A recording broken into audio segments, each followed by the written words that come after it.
be like 3 o'clock in the morning when we did it. The culminating event where it's called the Crucible. Yes. Right. And we're running on like maybe like 4 hours of sleep. And we had probably had like, at least I remember Charlie company, we had an apple before we went up, hiked up the Reaper. And we're hiking. I mean, we hiked like maybe like 15 miles. And then we'll get to the site of where the Reaper's at. Once we get on top of the hill, that's when we earn our EGA, the Eagle Golden Anchor. That's when we earn the title of Marine. It's a good feeling. It's a very emotional moment. You know, it was just such a surreal feeling. Like it was awesome. Like it felt like I unlocked a new version of myself. Like, have you ever gotten the Michael B. Jordan comparison? I have. Yeah, I have. I had to say it too. I have, bro. And he's like, Calvin, what do you want to do with your life? And like, he said that to me, and I was like, Dad, I think I'm gonna join the Marines. I've lost a Marine to suicide before. He was my sergeant, and it was hard, you know. And I didn't know how to cope with it at first, but like, I needed to reach out and talk about it. I think having that strong sense of faith and having that center of Christ in, you know, in your career, like, you can't go no wrong. Go train, all right, go hit the gym.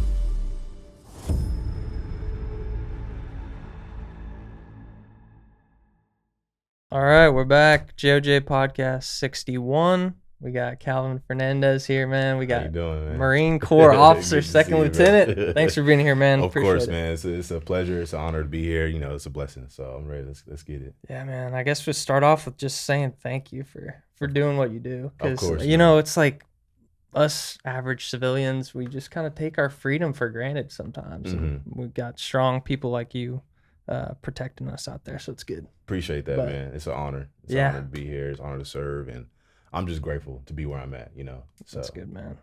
So you've got a couple brothers, right? Yeah, I do. So I'm the youngest of 5. Okay, I was gonna say youngest is usually the toughest. It is, man. Honestly, I've seen a lot growing up, a lot of good and bad, but having 4 older brothers, it put me in a position where I'm at now, and I'm grateful for it. You know what I'm saying? Just having that backbone, I can, you know, lean on my brothers for anything. You know, they'll always be there. So yeah, dude, it's a brotherhood. I mean, it is. I've got 2 brothers, and it's like I don't know what I would do if I was the only child. Dude, 100%. I'd be so bored. Yeah. It's like we always. I mean, we're all grown. We're all doing our own thing. Yeah. So you know, they got kids now. I don't have kids yet, but to think of it, it's like we always circle back with each other, no matter how far or how long we go without talking to each other. You know, hey, we can chop it up just like we. Last left off, you know what I'm saying? Yes. So, it's like you said, it's the brotherhood that we have and that we share. So it's never gonna leave. Any of them? One of them was a Marine, right? Yeah. He was a Marine, and he was actually the motivating factor of Chad. So he helped me actually become at least partial, like helped me go to recruiting office and like, hey, talk to the recruiters at the point, because at the time I was a white shirt. And then before you, like, when you're in the process of become like going into the DEP program, you become a white shirt, and then you'll become a poolee. So you're actually in the delayed entry program at a Marine Corps recruiting station. So he was there, and at the time he was a Marine at the time, but like at the time when I was going through the process, I wasn't sure if it was the right move, but he was there to help me along the way. And I was like, this is the risk I need to take. You know what I'm saying? Because the time it was 2017, and you know I was working U-Haul, you know, going to school, community college at the time. And I just needed to take that chance, you know. I needed to bet on myself, like, hey, let's go. I think you can do this, like, you know what I'm saying? So yeah, man. That's a scary moment, though. Oh, it is, 100%. I mean, when I signed that contract, I was like, this is the real deal. You know what I'm saying? This is like 100% real. Like, you're about to get into some real life business. You know what I'm saying? Like the Marine Corps, you know, it's a gun club. You know, we take everything we do serious, from training to, you know, teaching, anything in the aspect of there is. So absolutely. Like, did you know when you were signing that contract, like, okay, I'm putting my life on the line? Did you consider that in your mind, or were you kind of subconsciously? I was probably thinking about it, but consciously I wasn't thinking about it like as much. I was thinking about it more as like, dang, I'm joining this because I know I'm serving for a greater good and a bigger purpose. Yes, that comes along the line. Like, yes, you can die. You know what I'm saying? You can, mishaps happen, but like, you know, keeping the faith and like knowing that back of my head, like I'm not worried about that, because you know I'm worried about bettering myself, being a follower, leading people. You know what I'm saying? So I don't think it's a good thing to have that type of perspective going into the military. You should go into the military thinking like, hey, I'm bettering myself. Yeah. I'm removing myself from my old environment so I can join a new environment and become a better version of myself every day. So let's go. I mean, I've got so many questions here. Go ahead, man. I'm here. So originally, like, was there a moment where you like made the decision, or was there something in your life that like led you to want to go down this path? No, okay. Actually, yeah, I'll tell you a little personal story of mine. So it was fun. It was actually a summer day. I don't remember what month it was, but I remember, and my dad could quote this too because my dad was there at the time. Okay. I was literally playing games in my room, right? All right. And this is during the time I was a white shirt, right? I wasn't an actual poolee in the program.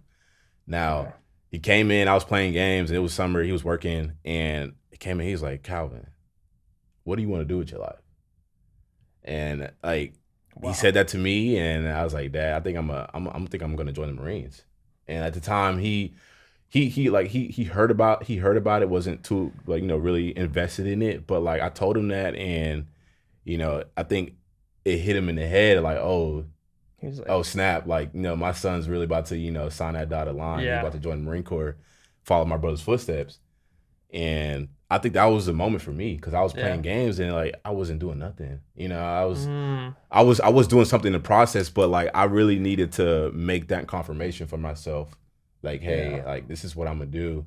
And I just remember that day so vividly. Yes. And literally like everything like ever since then from now on, like it's been snowballing to a good effect. You know what I'm saying? So that day was. It was a hot day too. I mean, I was playing games and I wasn't doing nothing literally. Yeah. And he just came in, and I think that was a factor. That my dad, I needed that. You know what I'm saying? I needed that. He was kind of holding you accountable. Oh, like, 100%. What are we doing here? Yeah, exactly. Yeah. And that hit me, and man, it hit me like a rock in a good way. You know what I'm saying? So, and here I am now. So. Okay, so let's get into the process of becoming a Marine. Yeah. So you decide you want to be a Marine, then you go take like the ASVAB? ASVAB, yes. So, I actually took the ASVAB. Oh, well, I went to a Navy recruiter. I was like, dang, we're going back to geometry, engineering. Dude. Okay, so. I'm like, I'm not doing the engineering. Bro, true testament minds. I had to take the ASVAB like 6 times. Dude, it's hard. It is. It's hard. And like each time I took it, I failed it. Like the last time when I did pass it, man, it was such a breakthrough. Yeah. Like such a relief because like first 5 times, I mean, I was getting so close, and I think you got to get like higher than a 31 or something like that. I forgot what the actual percentile actually where like you can actually start rating jobs, but I wasn't doing too good, and like it was just doing something to my mental. Like, is this the route for me? But I didn't give up though. That's the thing. I took my ass back to that to the MEP center, and I kept studying, and you know what I'm saying, I took the test. Let's go. And I did good. But yeah, like so you take the ASVAB. And it shows your composite scores of everything that you can like probably be good at in like at least the MOS field, like your job.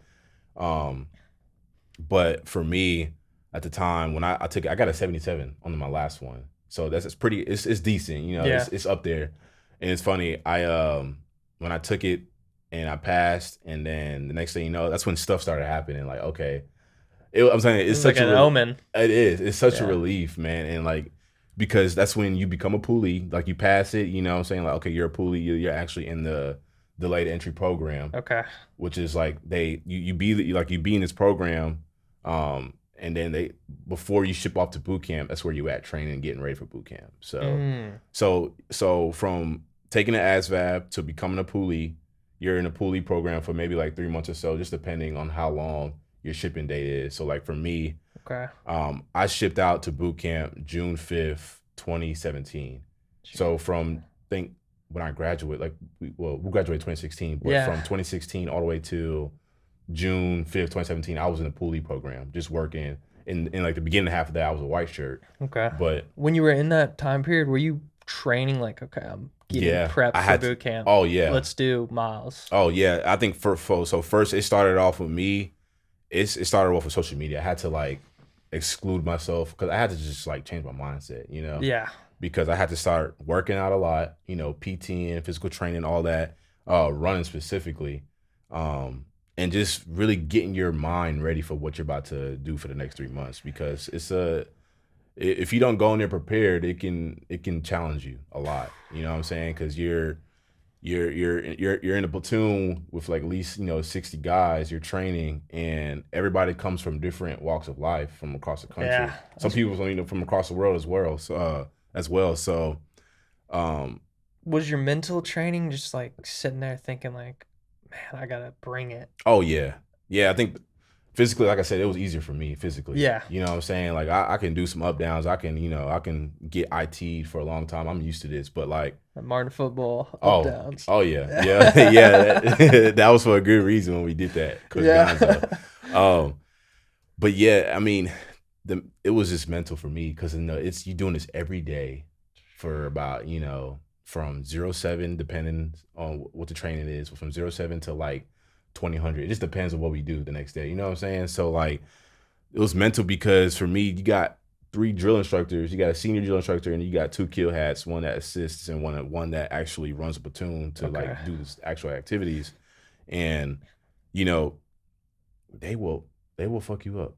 Those drill instructors, like I'm telling you, like they will be in your face. Oh. They will get their training out of you. Yeah. And you know what I'm saying? So it's their job right there. Yeah. So dude, doing that for 3 months. There's moments that you can think of, like there's been plenty of times where I was like, man, is this it? Like, you know what I'm saying? Like, but I had to really, it wasn't about me. It was about my peers in the platoon. Like it's a team fight, because that's how the Marine Corps operates. Like, at least from the boot camp, one mess up, we all got to pay for it. You know what I'm saying? That's awesome. Yeah. So, it's a different environment, from going from the enlisted side, training, and I'm grateful for it. I needed that. I'm grateful for actually going and listening first. So that's like a good mentality to have, is like looking at a hard thing and then realizing it's going to help at the end of the day. 100%. I needed to get my hands dirty first. You know what I'm saying? I needed to, before I go to college, get my degree to become an officer, I need to get my hands dirty to see what it's like being enlisted, because they're actually doing the work. They're the boots on the ground, doing the work every day, nonstop, grinding, getting the mission done. You know what I'm saying? So it's a different environment for sure. And I'm grateful that I was able to get that experience, because I transferred it over to at least to the officer community. So to my, All right, one question for you before we kind of get to boot camp. Okay. If you had to boil down and describe one trait or characteristic that would describe what a Marine is, what would that be? Like, if you could describe it in one. So I would say stoicism. Stoicism. Just because, here's the thing. It's like Marines, we come off very professional. Like, by appearance, you tell, the high fade, the very stoic manner that we present, at least in the public eye, very built, built, just very. You can point him out. Oh, 100%. Oh, from a mile. Oh yeah, I know he's a Marine. But like I would say stoicism. That's what we pursued out. At least for me, I would say, like, I come off having this stoic mentality, but like still hungry for more, still humble. Yes. That's what I would say about, like, for if I see like an average Marine, like they should have some stoic mentality, some stoic aura about them, you know what I'm saying? Because we're hungry. We're always hungry, God, I love this shit, man. Ready to fight, you know what I'm saying? Ready to go. Okay, so actually one more real quick. So Marines, Navy, Army, like what's the difference, main difference between them? Okay, yeah, so we're actually a part of the Navy. So the Navy, so I would say the Navy's, their primary focus is sea control, sea power, right? Yeah. And the Army is very huge. It's a lot of jobs in the Army, right? Their focus is mobilizing, let's say, this is like a big war game exercise. Like the Army is perfect for that, because they have the body, they have the people, the numbers, the manpower for it. So while the Marine Corps,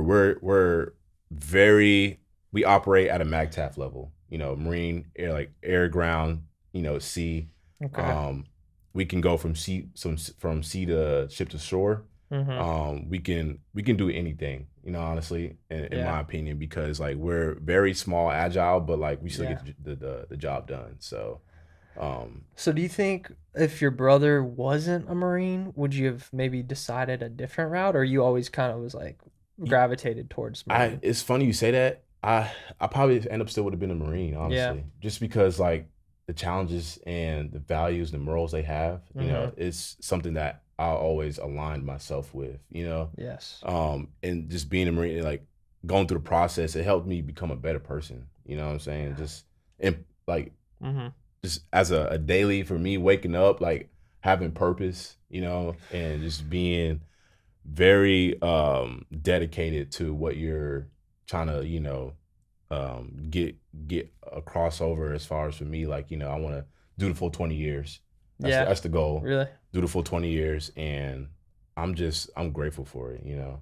I'm glad. I'm definitely glad I went the Marine route for sure. Yeah. I think I wouldn't have got the output and the challenges and the risks that come with it if I was joining any other branch, you know. Interesting. Okay, cool stuff. So recruit training boot camp, is that San Diego? MCRD San Diego. Yeah. What's it like out there? I've never been. It's nice. That's actually when I first heard about Top Gun, because it was filmed in that area. Really? So yeah, Top Gun. Yeah, the first one at least. But MCRD, man, that's old stomping grounds. I mean, it's beautiful, but it can get hot out there pretty fast. Yeah. But I love San Diego, man. I'm actually going to 29 Palms, my next unit, 117. And I think it's about 3 hours from San Diego. So I'm gonna be a little bit away, but I think it's like 2 hours away from Vegas. So yeah. So I mean, all in all, I think it's a nice place to get stationed out in San Diego. Camp Pendleton, one of the biggest Marine Corps bases. Yeah. How many people are out there? Is it just tons of people walking around? Oh yes, I would. Are you talking about Camp Pendleton or San Diego? San Diego. Yeah. It's a lot, man. I would probably say at least over 200K. A lot, at least it's a lot of people. Dang. Yeah, at least from like San Diego, period. Okay. Like, yeah. Okay, so San Diego boot camp, 13 weeks, somewhere around, you said like 3 months. Yeah, like so I know it's changed over the years. I think it's more 14 weeks. I can be wrong, but I got to look it up. It's been a while since I did, you know, looked at boot camp and see what they've done. Stuff has changed, but it's now integrated now. It's females and males, so they both train together. Oh, cool. Yeah, cool stuff. I wrote down some stuff here that I kind of got from the internet. Tell me if I'm wrong here. So, physical fitness training, weapons training, close order drill. Yes. Is that a thing? Yeah, I can speak on those a little bit. So, close order drills, it's a focus a lot, because that's how discipline is ingrained. They start by drill. Okay. And that's when we did that so much at boot camp.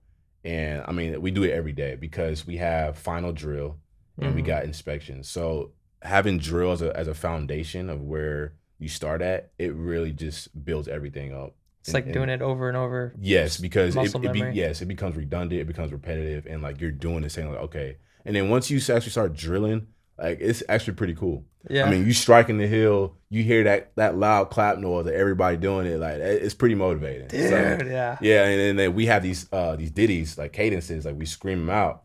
Okay. And like, cause I was Charlie Company, platoon 1051, and they'll say, like we'll be formed up, and then we'll scream, stand tall, lean back. Like I'm talking, we'll scream the whole depot area, and then we'll conduct our marching. You know what I'm saying? So it's powerful. Oh, it is. That's and powerful. I see why the drill instructors, like, I mean, like the first week, I would say the first month, we're ass at drilling. We can't get in step, can't get a line, but that's part of it. That's part of it. Yeah, that's part of the growth.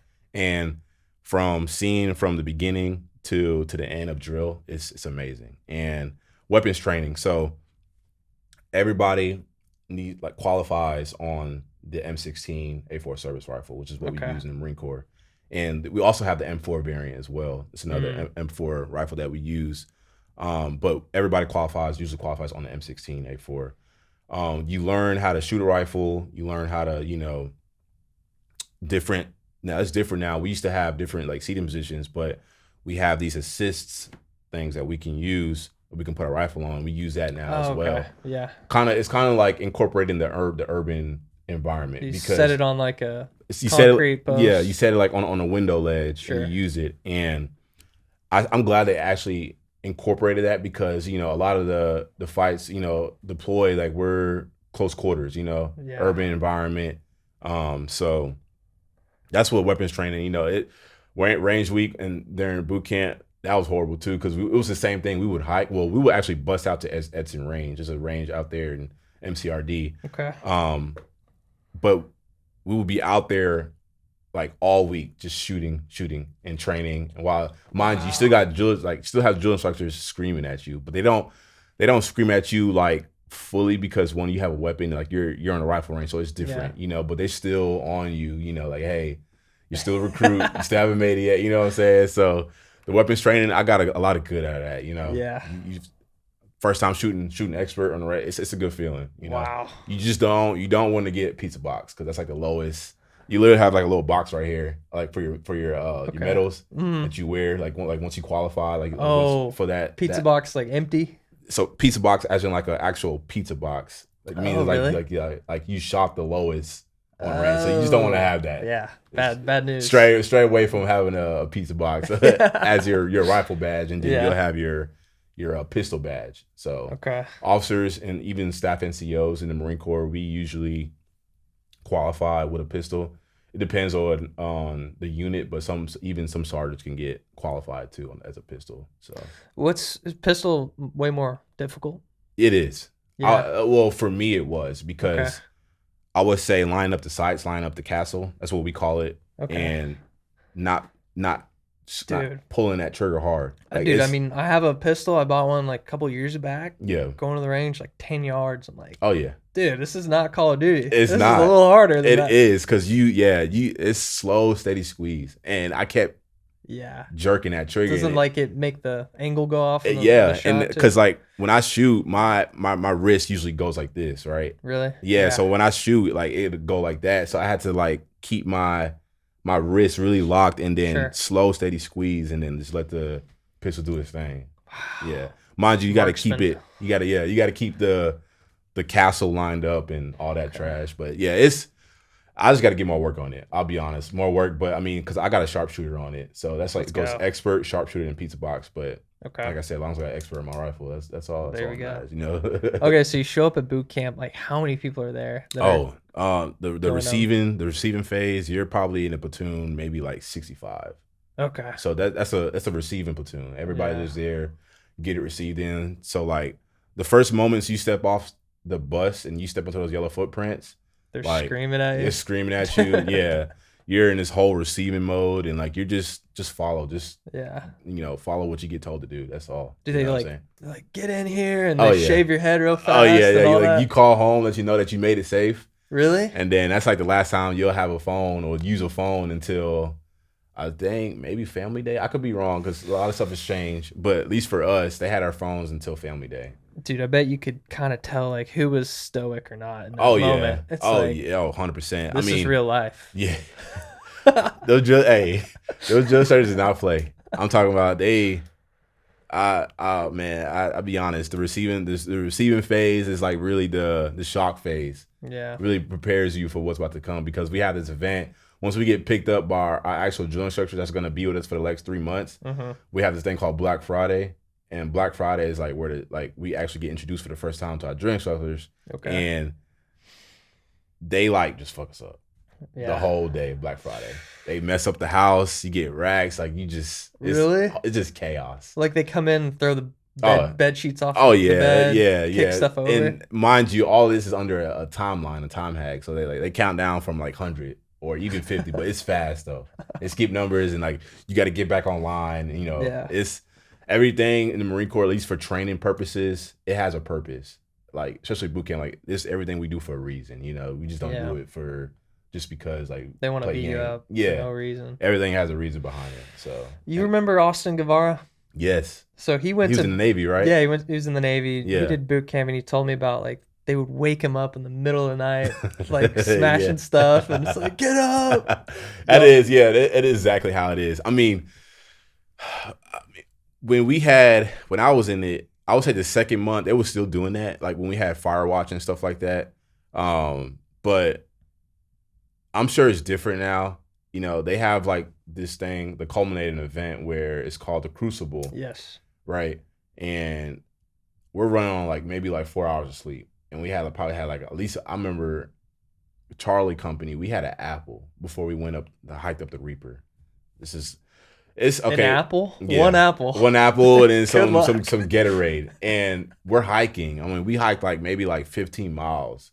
Jeez. And then we'll get to the site of where the Reaper's at, and that's like the culminating event. And it's like this steep mountain. We all gotta like steep hill really. You gotta climb up. Yeah. And it was maybe like 3:00 in the morning when we did it. And then it was hard though, because I mean, you're literally like walking up. I was using my rifle to get me up, because while you got a pack on too, Kevlar, it's a lot. But I've done the Reaper at least 3 times. It gets easier though. Like as you do it, I was like, 3 times? Yeah. 15-mile hike and then straight into the Yeah. It was tough. And then once we get on top of the hill, that's when we earn our EGA, the Eagle Golden Anchor. That's when we earn the title Marine, and it's a good feeling. We'll get to that. Yeah. Because that's an important moment it here. Is. But okay, so how'd your body hold up through the physical training that you were doing? And tell me, like, what was a day of PT like? Yeah. So at least during boot camp, my body was fine. You know, really? Yeah. You recovered fine? Faster, you know. It was most times it was your job really was to hydrate. Like really, hydration is a big key to keep you in training longer. Sure. You know, not getting hurt and whatnot. But my body was like, it was able to withstand the training that it had. You know, the physical aspects. We have this thing called the PFT, the physical fitness test. Okay. That's what we do twice a year. We do a 3-mile run. It used to be crunches, but they changed it to planks. So we do a 3-minute 45 plank. You hold it for 3 minutes 45, and then pull-ups. So you start off with pull-ups first. You do a max set of pull-ups. I think it's like 23 for guys to do. You have to get to 20. Yeah, to get a perfect score for pull-ups. That's crazy. Yeah, it is. It's funny because when I was younger, I used to do 30. I was like, all right, I'm not doing 30 no more. I just do 23. That's all I need to do, because that's the standard for me for my age. Okay. And then after that, we do the plank. You know, you hold it for 3 minutes 45, and then it's the 3-mile.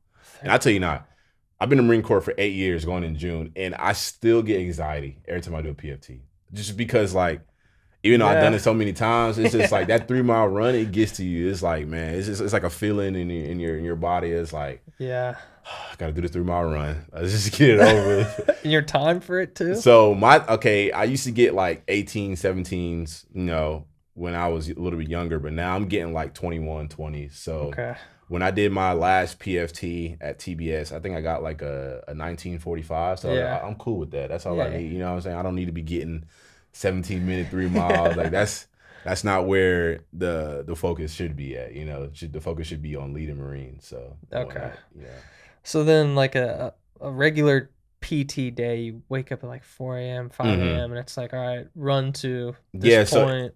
So it depends. Like at least when I was in the fleet, like when I was with my first unit, we'll wake up at like 5 o'clock in the morning, and then we'll probably like PT for like for an hour. We'll just do like a run around base, or we'll do like one of my corporals at the time, he made like this PT plan. We'll like run, and then we'll probably like stop at like a pull-up bar, do pull-ups. Yeah. Or we'll do like I don't know if you know, have you ever heard of a Murph before? A Murph workout? No, I've heard of it, but what can you remind me what is it? Yeah, so a Murph is like, correct me if I'm wrong, but like you put on like a flak jacket with weight on it, and then you run 2 miles, and you do like 100 air squats, 100 pull-ups, and then I think it's like 100 burpees or something like that. Wow.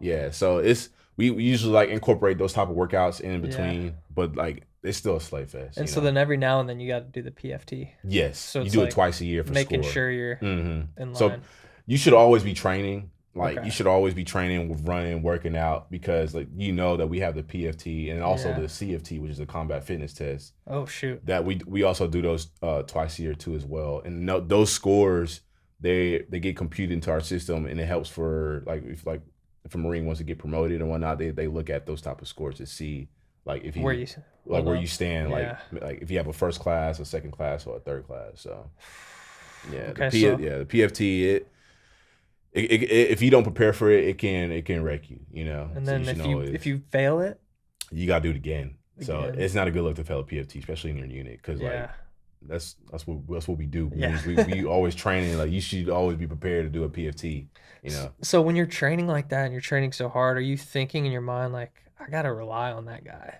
100%. Yes. And then in your own mind, you're like, I gotta be 100% right here for this guy, dude. Yes, because like you like pick it up, dude. Yeah. I would say this specifically at OCS, Officer Candidate School. Okay. We do the PFT there. I mean, theirs are some fast dudes, dude. I'm talking about specimens running 16-minute 3 miles. I'm like, I'm good. Like, y'all got it. Like, I'm not going to be running that. And I ran like an 18, which is like, wow, I've been got an 18 since fast. I was like a junior Marine. When I was enlisted, I was like, man, this is nice. Yeah. But when you running next to people, like, it helps you. Like, cause you know what I'm saying? It motivates you. It's like, oh, I'm not gonna let this guy pass me. Yeah. But like, you don't talk, like you just run, but you know he's right there next to you. You got another guy like, oh man, he's creeping up on me. Like, nah, you keep it up. Yeah, like, that's cool, man. Yeah. I think that's what helps with the camaraderie. You know, being in a platoon. At least my platoon, I was at OCS. Like, we like when it comes to like physical fitness events, like we would be there helping each other out. Like, you know. So that's good, man. Yeah, man. And it's 18 minutes for 3 miles. That's like 6-minute miles. Oh yeah, that's probably like You're 5. Sprinting. Yeah, that's like a 5-minute 30. Yeah, 5:45 in that area range, going up to 6 minutes. Yeah, these guys are different. Yeah, I was like, yeah, the fastest guy in our platoon, he got like 16:05. I'm like, bro. What are you? Is he skinny guy? Or he's skinny. No, he was skinny. Yeah, he was skinny. But I mean, still though, that's insane. Yeah, that's he's crazy. Moving. I'm like, okay. Some of the martial arts stuff, like the combat stuff. Like, what was your first experience with that in the training? Yeah. So, is it boxing or? So yes, it's called. So we have this program, martial arts program called Marine Corps Martial Arts Program. Okay. MCMAP. Now they indoctrinate that. They introduce us that in like I think the first phase of boot camp. Well, they'll have us do like pugil sticks. They'll have us fight each other, and sometimes boxing too as well. Is that with like the foam things? Yeah. So you hold it, and they have like 2 foam pads at the end. Okay. Like and you just go against each other, fight each other until someone gets knocked out or one of the instructors like gets intervenes. Like, okay, hey, you're good. But yeah, you got the pugil sticks, and then you got boxing. Yeah. And boxing, like you got the headgear, you got everything, you got the gloves on, and then y'all just scrap. Just go for it. The drill instructors, they love it because it hypes entertaining. Them up. Yeah. Oh, it does. Yeah, I remember when I was in the A, I was going crazy. Yeah. I was throwing them haymakers, but like they set it up for that because we also have to specialize in close quarters combat. What if we don't have a weapon? We need to be able to rely on our fists or our legs or anything that can take the enemy down. So it's for a purpose. Oh, it's for a purpose. Yeah. So that's cool. And I got my butt handed to a couple times. But hey, that builds character. Yeah. And when I did the boxing, I think I was going against a dude. He was like 6'3", and yeah, I think he had like maybe like 15, 20 pounds on me. He got me good, but hey. I came back. Fighting. Oh yeah, and that's what the drill was there. They're there because there's people that's gonna quit. But like no, you go until the bell, to the whistle's rung. You know what I'm saying? So yeah, the boxing's cool. Pugil sticks is good. And sometimes like they do grappling, but that's like not later on until like you hit the fleet and then like you get to grapple with your Marines and stuff like that. Like how to choke someone out if you need to. Yeah, they teach you all that stuff. Really? Yeah. Oh man, let's go. Yeah, and I'll say this too in the program. So like. You start off with tan belt being the lowest belt that you can have, and you can go all the way up to a black belt. So there's tan, gray, green, brown, and black. So as you get better, you just get another belt. Yeah. Now, but the courses for the actual belts, it gets pretty hard because like you got to sustain. So let's say I have a gray right now, right? Okay. And I wanted to go to green, so I have to do all tans. Like remediate tan training, like all the. You got to go all through the training that you just. All the techniques that I learned through tan, through gray. Yeah. I gotta like do those again, sustain them, do the sustainment hours of like actual like physical training. Yeah. And then you'll do the green, and then you'll test out on the green belt. So it's a process, but it's worth it though. Yeah. Because like it's just good to have having your book. You know How much confidence does that give you, just like walking around knowing? Oh, like I've fought some badasses, and I know where I stand. When you see Marines with like a black belt or even like brown, like yeah, they take they take McMap serious because you know, you see a Marine with a black belt with a tan tab, that means they're an instructor, or they can be just a killer. Even a Marine with a brown belt, they have like a tan tab, that means they're an instructor as well. But like the instructors, like they're the ones that, you know, they create more different techniques. They can help set courses. They can run courses. They can get Marines, you know, belted up and stuff like that. So those are Marines you just don't want to mess with. No. So I seen a Marine. He had a black belt. He had like three red tabs. I was like, yeah. Like walk the other way. Yeah. I was down. Literally. I got my gray belt. I ain't gonna, you know, challenge them on nothing, or no grappling or nothing, because I'm sure they know some stuff. But you know, that's awesome. Okay, so I've always seen this video of the pepper spray evolution. Did you guys have to do that, or you went to? No, so we don't get pepper spray. We get CS gas. What's the difference? What's that? So pepper spray, I don't necessarily know what pepper spray does, but I know it really burns. Like it really just it numbs your whole face basically for a period of time. While CS gas, basically like these little capsules that we go. So we actually get, so at least in the Marine Corps, we do the gas chamber one time a year, just to recertify, just to have that certification. But for CS gas, we all do it in boot camp. You go in, you have your gas mask on, and we're all, let's actually like kind of like a room like this, but a little bit bigger. Yeah. And you have the Marines on the side just standing with the gas mask, and you got to put 2 fingers in, and you got to lift up the seal, because you got to let the gas into the mat. Yeah, you got to inhale the gas. Yeah. You got to. So they say break the seal, you break it, and then like you inhale the gas, and then they have you like, you know, wiggle your head, all that stuff, and like that's when you start feeling it. And people start throwing up and coughing and stuff. Yeah. What's the feeling like? It's burning. It's all burning. Like everything is burning. Your ears are burning. Your eyes burning. Nose burning. Like anything like the gas can go into, like it's gonna burn. And the first time I did it, I threw up because I wasn't my first time being exposed to CS gas. And like you're in there for like a good maybe 5 to 7 minutes, depending what we had to do in there. But I'm at least from what I remember, we had to lift the seal, break the seal, tilt our head down, and just like wiggle our head vigorously. Like, so before you go in there, are people saying like, dude, get ready for this? No. Well, the drill instructors, they're screaming at you. Mind you. Okay. So the drill instructors, they're with us with all this, like they're with us all the time. Okay. They don't let up just because it's gas in. They still screaming at you, telling you to break the seal. They, you know, Are people running out? Oh yeah. People are like, I can't take it. No, well, no, they'll keep you in there. Yeah, they'll close the doors. You have to say. Yeah, you will get this training. So, yeah, it's a CS gas. It can wake some people up. It woke me up the first time, but not like if I was to go again, it'd be fine. I'm just so used to it. Did you feel like you were gonna die at any point? It was hard to breathe, but it was bearable. Yeah, it wasn't gonna feel like I was dying. The worst part was really just inhaling it and it burning. Like it's a certain burn feeling that you feel. And like your eyes and like just watering up, you got snot coming out your nose and you done. But yeah, that's what we do. So we don't get pepper spray. I know for MSG Marines, Marine Security Group Marines that do like embassy MSG. Oh wow! I know they get pepper spray because it's like a process that they got to do. Yeah. In order to become a Marine security guard, they got to go through a certain process, and I know they get pepper sprayed. So dang. Yeah. What do you think's worse? Honestly, I'll probably say the CS gas. Yeah. I don't know. This is my opinion. Breathing it in. The breathing it in, the pepper spray, you in there, like it's burning your face for a certain amount of time. But the residual effects of the CS gas, you can still feel it. You know what I'm saying? That's why they say like, hey, you go to your room, you take off all your things, you take a cold shower. Yeah. You know what I'm saying? Keep yourself isolated because that CS gas, it can stay on you. You know. Dude, that's crazy. Yeah. Okay, so at this point, like we'll get to the Crucible because I'm really excited to hear about that. But yeah, for sure. Prior to that, what was the hardest moment in boot camp? Okay. That you had? What would you say? Or most challenging?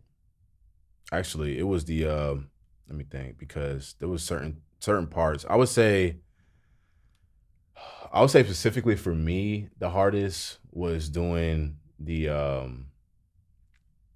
hikes. The hikes. The hikes, yeah. Tell me about. I would say specifically the 15 mile, because I never knew the importance of hydration, like hydrating your body, until I joined the Marine Corps. Because, really? Yeah. I'll be honest, because like I wasn't hydrating properly enough. Okay. And like I remember when we did the 15 mile, I passed completely. I was fine, but like it was the most physically, I would say, because my body kept, locking up on me. You know what I'm saying? And when your body locks up, it's like it prohibits you from like, moving, and you can't really extend your legs. You can't really be mobile when you're hiking, The hikes they can be brutal, I would say. So but you're full kit, everything. Heavy, like, oh yeah, rifle, Kevlar, flak, all that. We got our main pack on. And you're not going on a straight. We're actually going up hills. It's different. Like in California, they have hills. Like at least where I was training at. Yeah. We have this mountain called the Alpha Shelf. Oh my gosh, that thing, dude! I'll tell you, it was tough, but it was the hikes for sure. Because like I mean, you can we have this thing.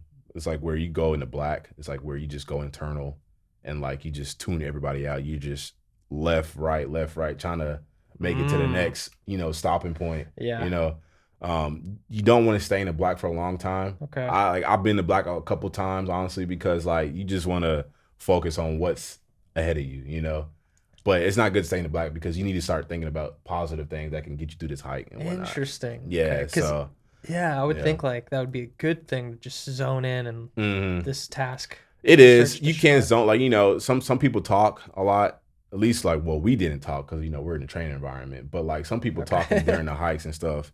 But I don't like that. I just like I like to just mind my own business, left, right. Yeah. Like let's get to the next, break so we can, get this done. But yeah, leading up, that 15 mile leading up to the Crucible, probably the hardest things for me, because like my body was already exhausted.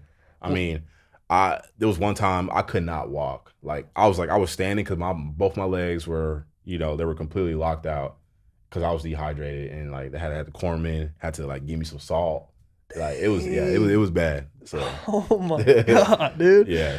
But I mean, all in all, I think the hikes made me better. It made me a lot more physical in my legs. You know what I'm saying? Hiking, it can really up your endurance too. Is there a point like that you reach doing something that physical for that long, where you tap into like a new part of yourself? Oh, you got to. Yeah.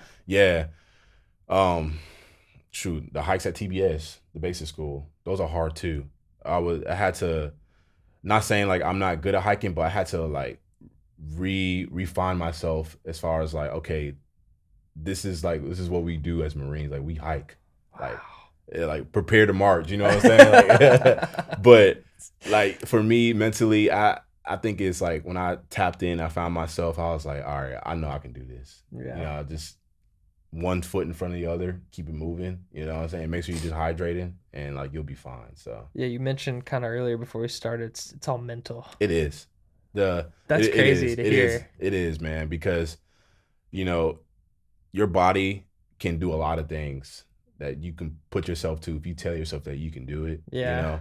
And I think it started for me. It specifically started for me when I was doing the ASVAB. Like I know I can do this. It's all meant to, but like the mental acuity that I had to learn like in the Marine Corps, like you can do it. It's the confidence. You just got to have the mental grit to get it done.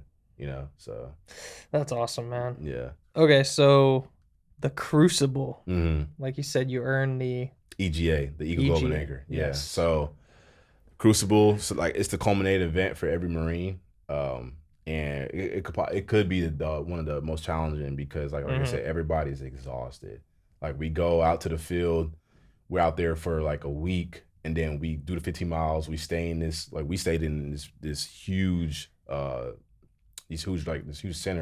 Okay. Stayed in there, slept in there, woke up at like 03, and then we did the Crucible, and we woke up, did that, and then like we got on top of the hill, and like it was done. We earned EGA, and it was such a surreal feeling. Like it was awesome. Like it felt like I unlocked a new version of myself. Like, damn, I really did this. Like, you know, dude, that's insane. it's a very emotional moment because, bet. like, you know, from the receiving phase, you know, week 1 all the way till now, like, you see the difference. Like, wow, I really just did this. Like, That's so amazing. it's such a good feeling, man. Yeah. Yeah. People are crying up there. Oh, 100%. I cried myself. Yeah. You know, that's something you just don't you don't get to do. Yeah. You know, you chose to do that, and you put yourself in that environment. Dude. You know, to earn that. So you earn that. You know, you don't. It's not like, you know, it's earned, not given. So that's respect, man. That's awesome. If you think about it too, it's like, what percent of the entire population? That's small percent, dude. A very, very small percent. Which is yeah, that's small company. Oh, That's awesome, man. Yeah, man. So you finished the Crucible, right? And then I looked it up. So do you go into infantry school? Is that the next thing? So for me, I went to MCT, which is Marine Combat Training. Every Marine goes there. Okay. And then from MCT, people that's infantry, then they'll go to infantry school, which is in SOI West, which is School of Infantry West. Okay. Which is in California, San Diego. What was that like for you, the Marine Combat Training? It was cool. It was 3 months. They basically teach you they teach you more fundamentals on how to be a Marine. Like, you know, you get to throw a grenade, you get to shoot the grenade launcher, 203, and then also you get to you're in the field a lot. You're doing a lot of training, and just like different ranges that we did as well during the time.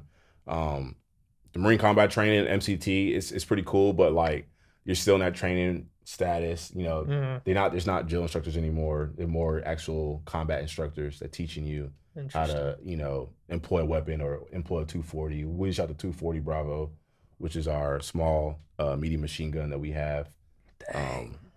But it's pretty cool. You know, MCT, you get a lot of good training out of it. And then from there, you go to, if you're infantry, then you go to infantry school. Okay. So, and then for me, I went to my follow-on school, which is a MOS school. MOS school, okay. So for the type of training that you were doing in the Marine Combat Training, was it like breaching a door and like clearing a room type stuff, or was there a little bit of that? So yes, urban mountain war training. Yeah, we did. Yeah, they taught us that a little bit. That was pretty cool because we had system rounds, and those system rounds that we have, you can use them, but they can still hurt though if you're like in a close proximity with another Marine. So really, so you get hit with those. It's like kind of paintball type feel? Yeah, it's like a paintball.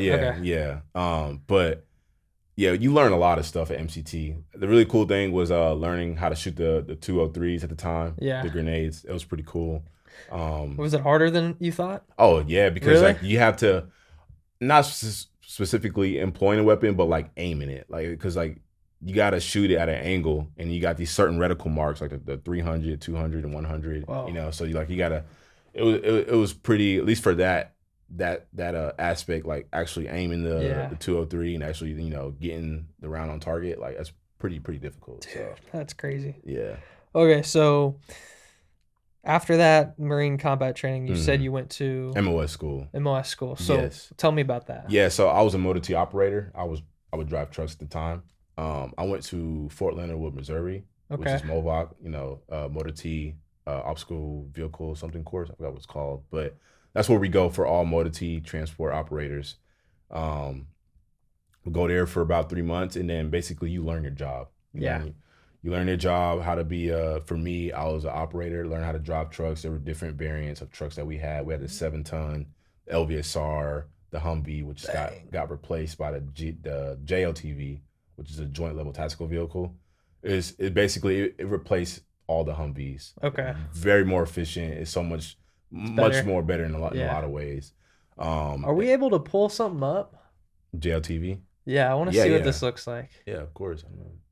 Sorry to interrupt you there. I want to see what this looks like. I actually had got my license before I went to school to become an officer, the JLTV. So it was pretty cool because like the suspension on that it's insane. Like it does a lot. Yeah, that's it right there. Have you ever seen the show Special Forces? Oh yeah, I have. Dude, I love that show. Yeah, it's a good show. It is a good show. They had one where they had to like drive something like this out. Mm-hmm. Or I don't know if it was this vehicle, but they had to like it was basically a training situation where they had to take like an important individual, a VIP, and the bombs are exploding, stuff like that. So like I don't know if you see, but so the front and the rear, it has its own type of suspension because like I remember we was doing some type of like the course to get our license for this. We had to go on top of like rugged terrain and like being able to like have the different suspension in the front and rear, like those axles, like it's crazy. Like it was doing its own thing, like so just going up like at least 50 miles per hour up the hill. And then like we'll like come to like a full blown stop and like actually like use the brakes and like the back end will like raise up. Really? Because we had to like we'll be like on a flight line, we'll like drive as fast as possible. And then the instructor will tell us like, hey, I want you to slam on the brakes, and then like the back end will come up, and then that vehicle has some insane brakes. Let's go, man. Yeah, JLTV. But yeah, we had JLTV, LVSR, the 7-ton, the Humvee at the time. So there's one picture there with a gunner on top. Mm-hmm. Is that something that you would drive? So me specifically, no, not right now because I'm an officer. Officers, we don't drive tactical vehicles. But when I was enlisted and I had my license at the time, yes, I was able to drive those. And now those variant, the ones that have the gun on top, those are different variants. Okay. So yeah. It could be a armored or unarmored, and then we can add a 50 cal on top, or even a 240. So is the tech inside these? Oh, it's nice. Yeah. Really? Oh yeah.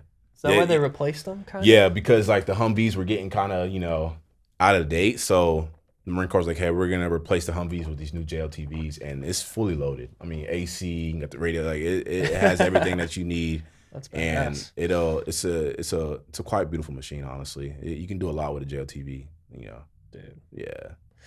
Okay, so I interrupted you, but we're going through kind of the schooling part of what you were doing next. Yeah, so got out the Marine Corps, and then went to the IR. This is the Internal Ready Reserve. I got that in 2020. So from 2017 to 2020, I was enlisted. Yes. And then in 2020, that's when I got out the Marine Corps, and I got a scholarship to go to Xavier University, which is in New Orleans, Louisiana. Okay. And then also Tulane, which is my actual ROTC host school. So really? I took like 2 classes at Tulane, and then my full courses, like classes were at Xavier. So I went to 2 schools, but it was pretty cool. The one thing, it wasn't cool though, because at the time I went to school, it was COVID.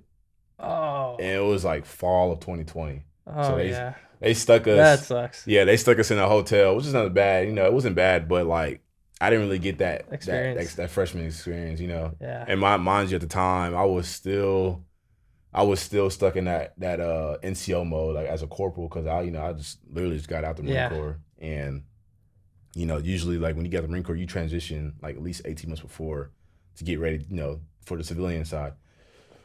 Whereas for me, I literally drove cross country.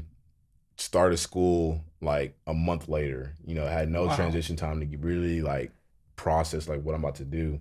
So I kind of like went into the ROTC, which I did. I did the NROTC, did that for 4 years. Wasn't a corporal, but I still had the rank as Marine because I earned that, obviously. Yeah. So I had to start at the bottom again, kind of. Really? Being a midshipman, which is like what they called in the ROTC, midshipman. Yeah. It goes from 4th class all the way to 1st class. And did that for about 4 years. The first 2 years for me, I'll say the first year probably was like a little bit of challenge because like just adjusting, Yeah, going from being at the top to like, we got to reset a little bit. It was a good thing for me specifically because it taught me how to be humble again, You know what I'm saying? Be humble in the aspect of like what I've learned. Yeah, I can use it to my advantage because I know I know what's expected. You know what I'm saying? Been through it. Yeah. So, that being said, I think the challenge for ROTC for me specifically was, I think, just adjusting, Yeah. But I just pretty fast, like into my junior year, because you're transitioning from enlisted, you're actually trained to become an officer. So those 4 years, so you're expected to do things, lead, like, do things like without question, you're expected to know what's next, you know what I'm saying? Because you're leading your peers, and then you're going to be expected to lead Marines once you actually be in front of Marines. So. It's like being uncommon amongst uncommon men right there. 100%, yeah. What made you want to become an officer? Well, so at the time, when I was driving my battalion commander, Colonel Gorsuch, he's my mentor. I was driving him around. I was, driving him around to Texas, whatever he needed to do.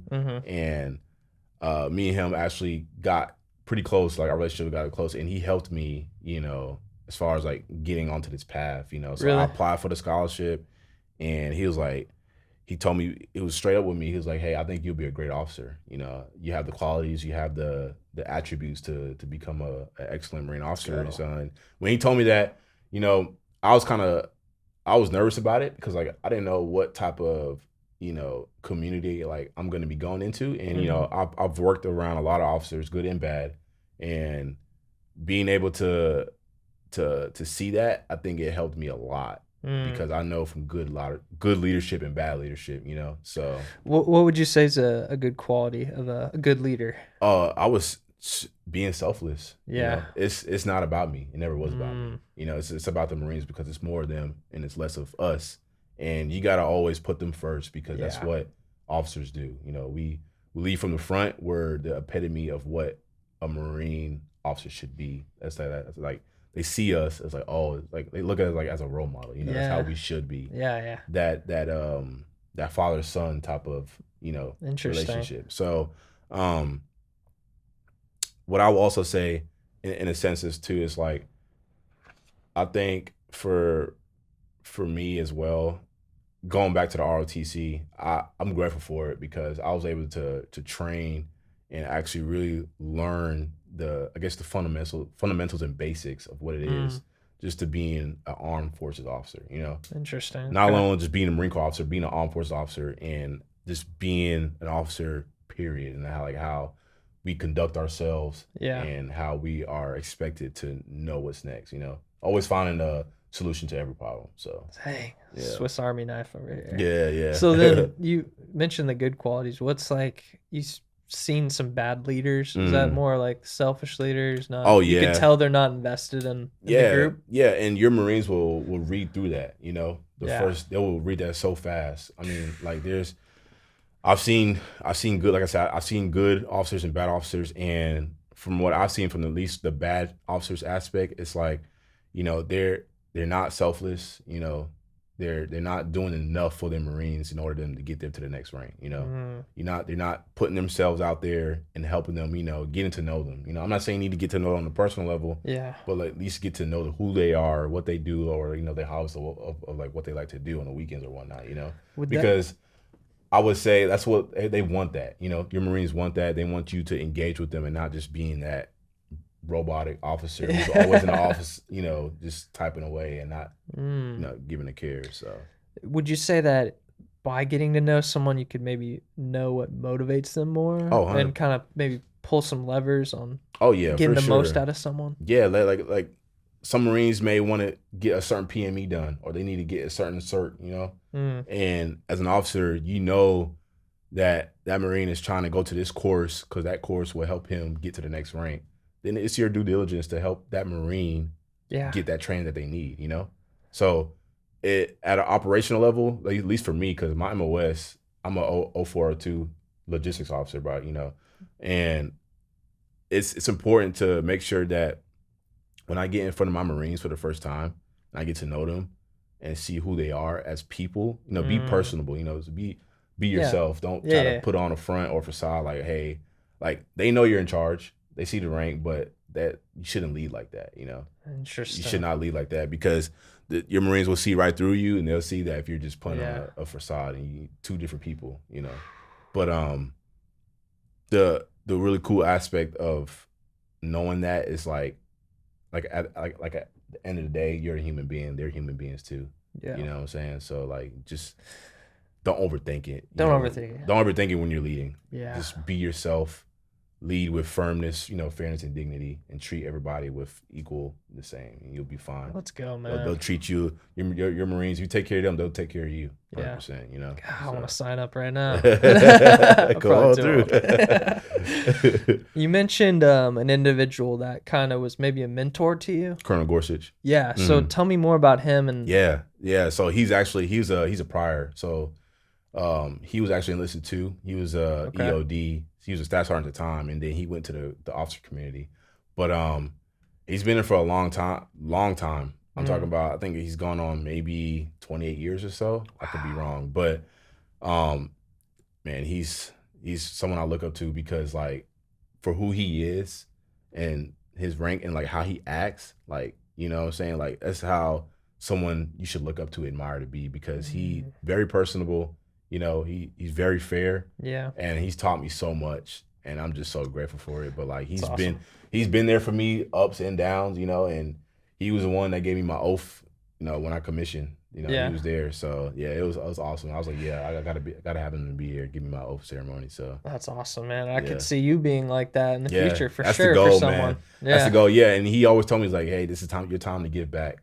Yeah. Give back and help someone that I helped you become an officer, you know? I was like, oh yeah. That's a beauty right there. It is, yeah. Helping someone. It is. And like he's seen the fruition that I had, and just working and for my officer package and you know, commissioning of May of 2024 last year. So it was such an awesome day. So that's like a true marker of like a good leader, I think, and someone that you can respect, someone who's got all the accolades, got all the power or whatever you want to say, and 100%. They still do like the tasks that they 100%, like the menial tasks, you know. Yeah, and those small tasks means a lot, because like those small tasks is what get things done. It really would get things done. Like the small things that you know you need to do, that you know you need to do for your Marines. Like, okay, like, you know, you need to get this cert, or you need to get they need to do their annual training or whatever. Like those small things, like it can really make the shop, we call it, run success. So, that's awesome. And so on the other side of the coin, are there people like that just want to get the accolades?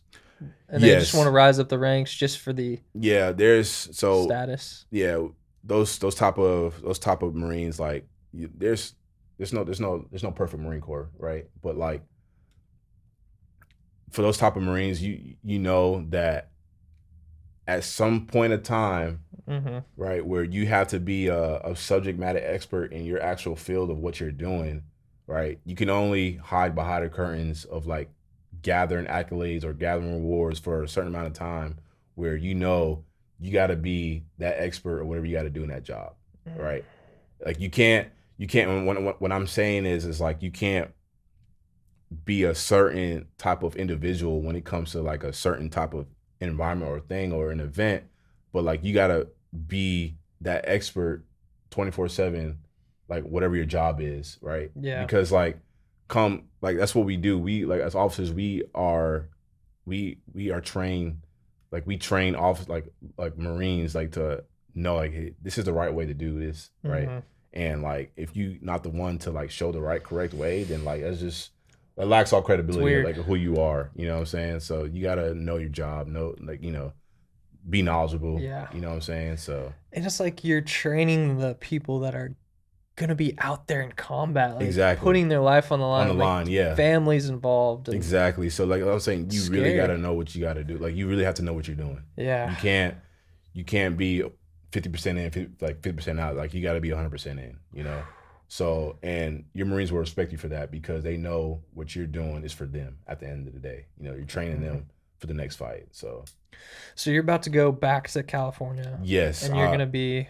Yeah, I'll be going to 17. It's a infantry unit out of 29 Palms. Okay. I'm gonna be a 04, 02 logistics officer. So basically, my job specifically is operations, training, logistical wise, anything that deals with logistics. That's what I'm gonna be doing. So you're gonna be teaching people how to you're leading them. Basically, yes, basically. But so I'm actually going to my unit first. We're doing this thing called OJT. Okay. On job training. Basically, I check in and I get like the feel of what my unit's like, you know, get hands-on training of what I'm about to be doing for the next, 3 years or so.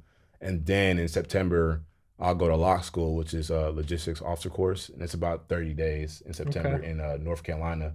Do that for 30 days. And then I'll go back to the fleet, to my actual unit already that I checked in. Yeah. So how many people are in the unit? I don't even know. Okay. So I don't know. Yeah, it's an infantry unit. I'm sure they're so my unit right now is actually deployed on a UDP, so they're training right now. But a infantry unit, I would say it's it's a pretty big unit. Really? You know, this is my first time going to this unit, so I don't know what it's like, but I can assure you that the tempo is high. You know, work tempo's high. You know, we're always training. You know what I'm saying? So I'm excited for that though. That's awesome. Yeah. Okay, so no one wants to go to war at all. No. That's the last. War should be the last thing. Yeah. But that's what we signed up for, you know. Yeah. We're a war fighting organization, but like you gotta be prepared for what's next. So I guess there's probably been, I mean, I know there's been conflict in the past couple of years with things like that. So how does it go down when you guys get the call like, hey, we need you to go, I don't know, the Middle East or wherever it could be? Like, what's that call like? So I would say specifically because the Marine Corps is such a decentralized organization, right? We get pushed down information from higher up, from, you know, higher chain of command. So like in a real world scenario, Marines get a 5-paragraph order, right, from their higher, and whoever that Marine got those orders from higher as well, it literally just gets passed down to the smallest level, and like, hey, we need this battalion to go this and do this job, right? It's really how it is. Like you just get orders to execute and you go do them.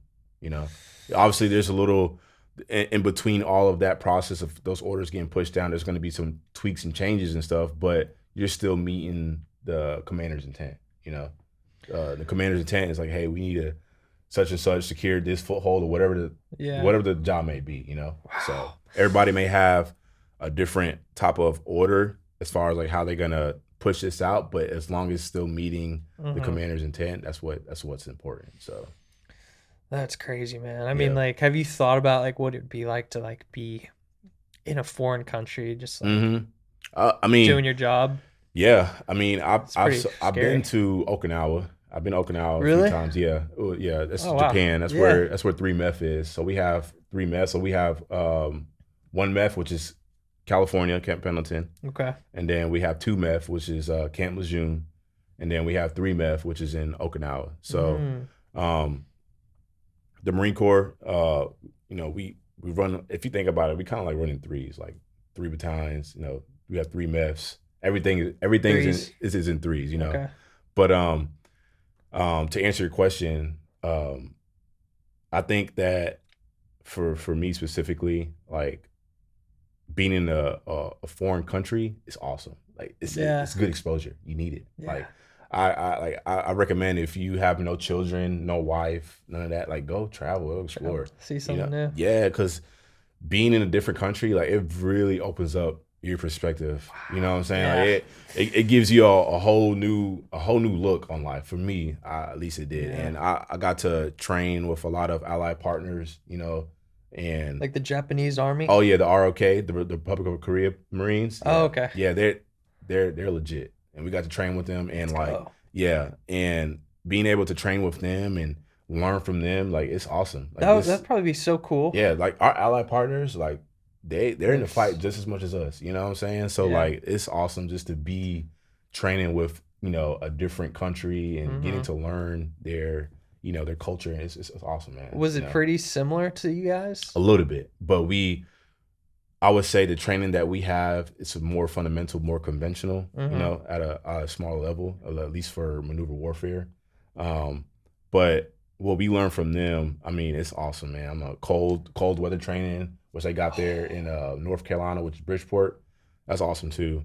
You can get a lot of good cold weather training out of that as well. But yeah, being in a third world country, man, like it's an awesome experience. So. I've traveled outside of the country a couple times to Belize, South America. Yeah, and dude, it changed my perspective on America. Yeah, it should. I'm like, dude, you know, we got it good over here. No, it should. Yeah, if you go to a different country and you come back to the stateside, like still the same mentality. Like, did you actually enjoy that? Yeah, you know what I'm saying? Like, you need that, man. And honestly, I think going to a country like, you know, for me, Okinawa, like culture shock, literally a culture shock, man. I'll tell you, because you know, it was just being there and. Like, man, I feel like I'm the alienated one here. Like, you know, because this is their country, you know what I'm saying? And like, that's also like across the ocean. Too. Oh, 100%. That's like, is that guy in there? Can you pull up Okinawa, please, on the map? Yeah. I want to see. Because is it Japan or Korea? It's Japan. Or it's an island? It's Japan, yeah. So basically, Oki, actually, Iwakuni is the mainland. Oki is like, it's like a part of the sub, it's a smaller part. Are they speaking a different language when you're training with them? Or how does that go? Is usually, there a translator? Yeah. Usually there's a translator there, but they speak their native language. So they still understand the training that we're doing. Yeah. But yeah, usually there's a interpreter, there's a translator there that helps facilitate that. This place looks beautiful. Oh, it's awesome, bro. You get any time off? Yeah. It's I would say in Oki, I would say there are a lot of restrictions because, Marines doing stuff in the past and stuff like that. And it kind of, prohibited Marines going off base and stuff like that. But like, if you do get the opportunity, like on the weekends, like go travel. It's a beautiful area. I mean, you get to see a lot of, I want to go to Japan so bad. Yeah. You get to see a lot of like different cultures, man. It's awesome, What was the flight pretty long? The flight was long. That flight was long, yeah. But I mean, sitting in the cram seat. Literally. I mean, it wasn't that bad, honestly. Yeah. But I mean, shooting like we rode first class, so it wasn't that bad. Oh, traveling in style. Yeah, we were chilling. Are you able to pull it up on the actual Google Maps? Thank you. I just want to see where it's at here. Mm-hmm. But no, that's awesome, man. Yeah, man, I had a good time over there. Cool. I want to, hopefully, I like to the unit I'm going to, they're deployed, so I'll probably be on a deployment here soon. I just want to travel. Yeah. Where are they at? I'm not sure. I'm not sure. Yeah, not sure. And even if I did know, I'm not allowed to say. So that's literally like, that's a. Mm-hmm. It's a smaller island. So China and Taiwan are right there too. Yeah. I listened to Sean Ryan show. Mm-hmm. Have you ever heard of him? I have, yeah. He talked with Eric Prince, the guy Blackwater CEO really? Guy. Yeah. And they were talking all about Taiwan and China. It's like crazy. But that's awesome, man. Yeah, man. That's small island. Jeez. It is, yeah.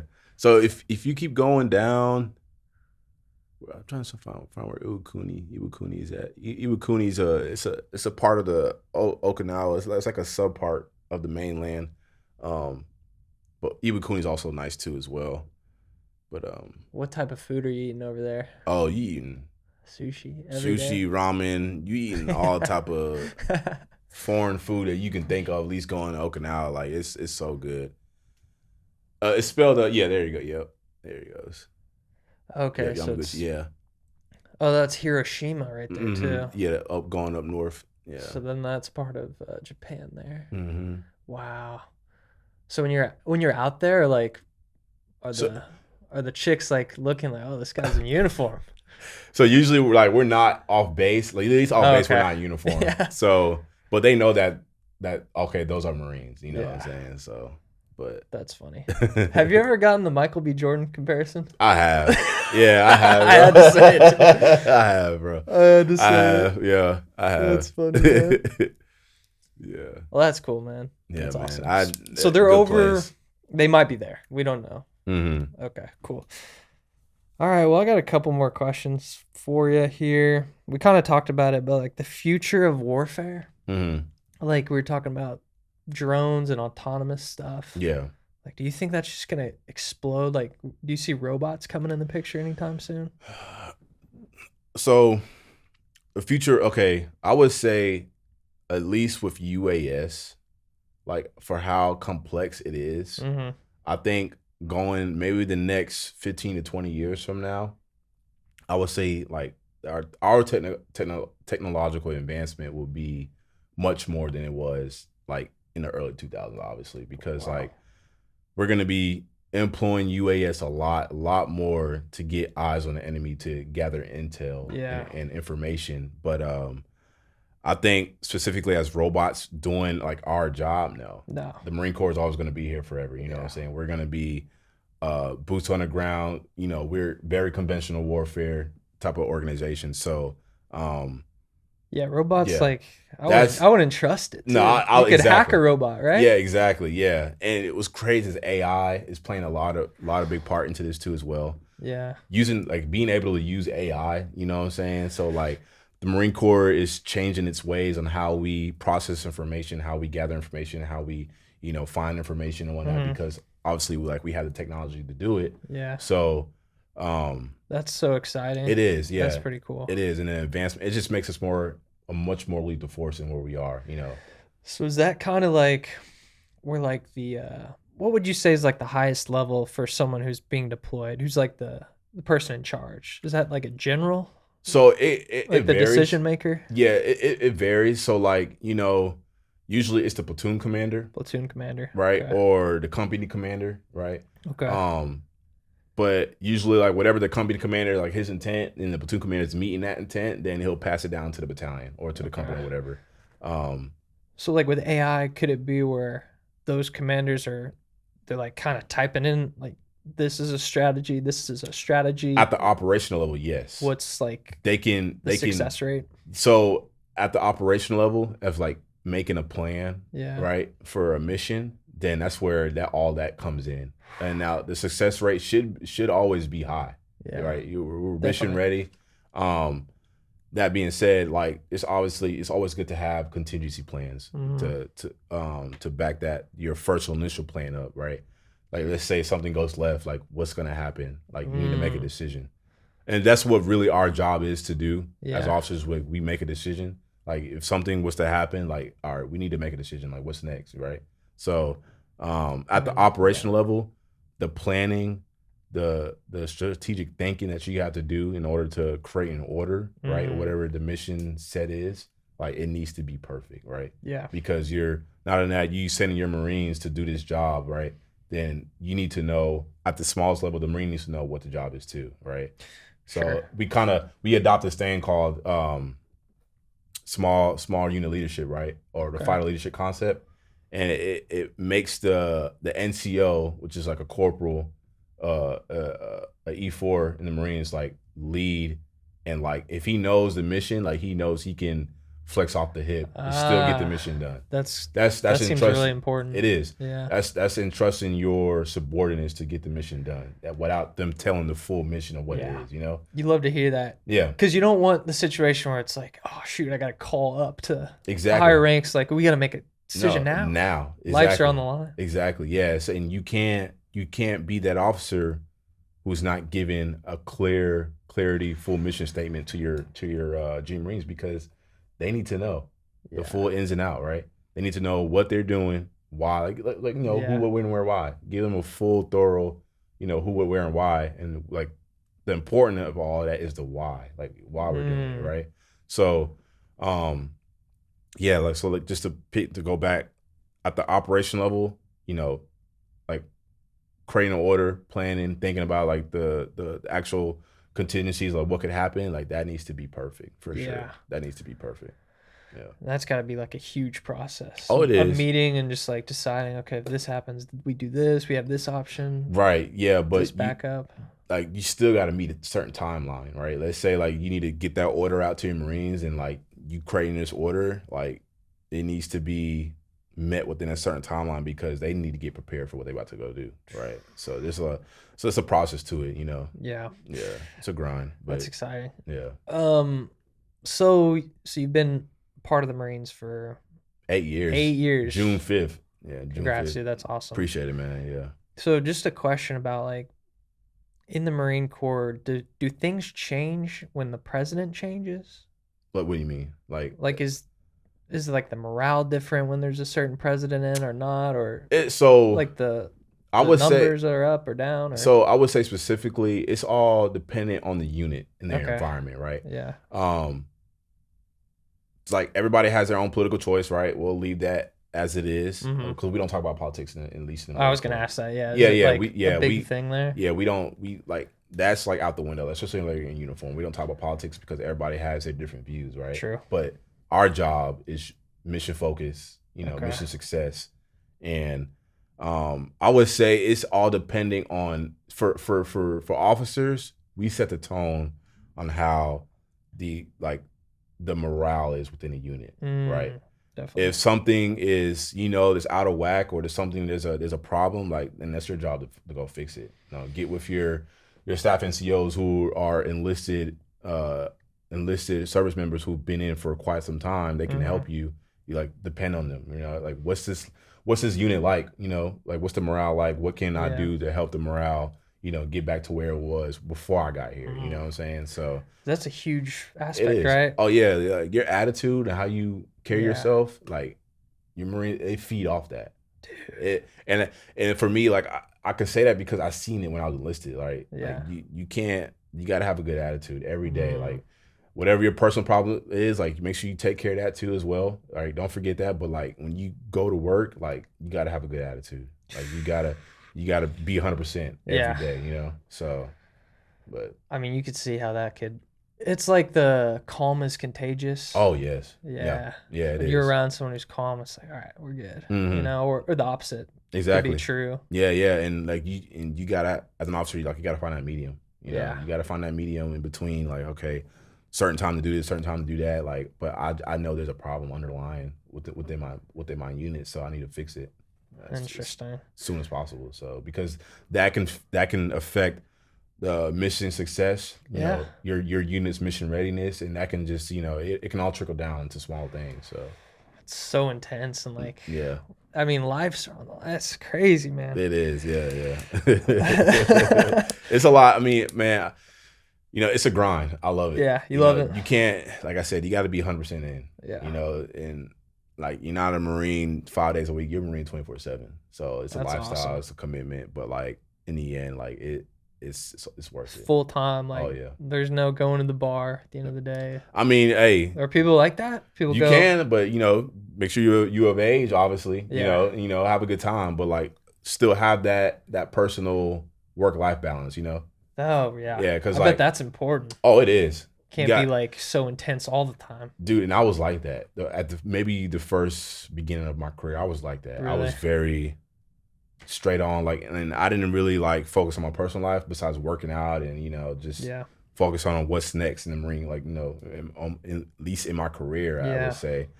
But like I learned to like literally like balance and have a balanced work life for me, because I love working out. I work out like every day. Oh yeah, I see your stuff on Instagram. Yeah, bro. If I'm not training, like I know I'm not doing something right. I need to be training something, at least mentally, physically, something I can do to better myself. You know what I'm saying? So you gotta have that work-life balance, because it can overwhelm you, and there's been times that it has overwhelmed me. So I have to take a step back. Call onto your mentors. Talk to your people. Yeah, for sure. That's awesome, man. I think with my brothers, we're the same way. It's like we gotta train, and it just makes our mental feel so much better. 100%. After. It's like a medicine, dude. Yeah, man. In the morning, get it done. 100%. It's great. The mentality that you gotta have waking up every day, like you just gotta be hungry, man. Yeah. You know what I'm saying? Ready to eat greedy. I say, eat greedy and just attack the day. Attack the day, man. Let's go, man.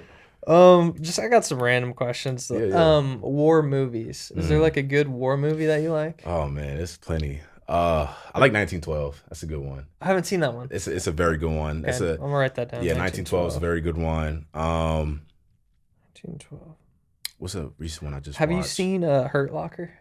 I have. That's with the IEDs, right? Yeah. Yes, I have. Yeah. I think it's been a while though. I gotta go see it. My all time, like obviously everyone loves American Sniper. Oh, yeah. That's a classic. That one's great. I was actually watching that like a couple months ago, and then Black Hawk Down. Dude, that one's intense. That one's dude. That one's it's funny, like from where it started until like the scene started like progressively it picked up. Like this is like the reality of like what it is being in a combat environment. It's like probably the most realistic. It is, yeah. It shows the most realistic. Like it's such a good movie. Like it has a good message to it too as well. Like if you haven't seen it, like go see it. That movie's. I just remember that scene where they're in the helicopter, it's crashed, and it's just like, dude, it's freaking intense. There's another movie that came out. I forgot what it's called. Something Warfare, in theaters. It has to do with a army unit specifically. They were trapped in this building, taking heavy enemy fire, and like. Man, it was such a surreal movie because like it's so raw. Yeah. And it shows everything of what it's like, from like losing focus of like what's going on, and you got rounds coming in, and like I forgot what it's called. It's a recent movie. Yeah, something Warfare. Oh. Oh, yeah, it is. Yeah. Yep. So that's the top one. Yeah, that one. Yep. Let's go. It's the Navy. Yeah, correct me if I'm wrong. Navy It's the Navy SEALs. Yeah, not the Army. But yeah. Oh, I think I saw the trailer for this one. Mm-hmm.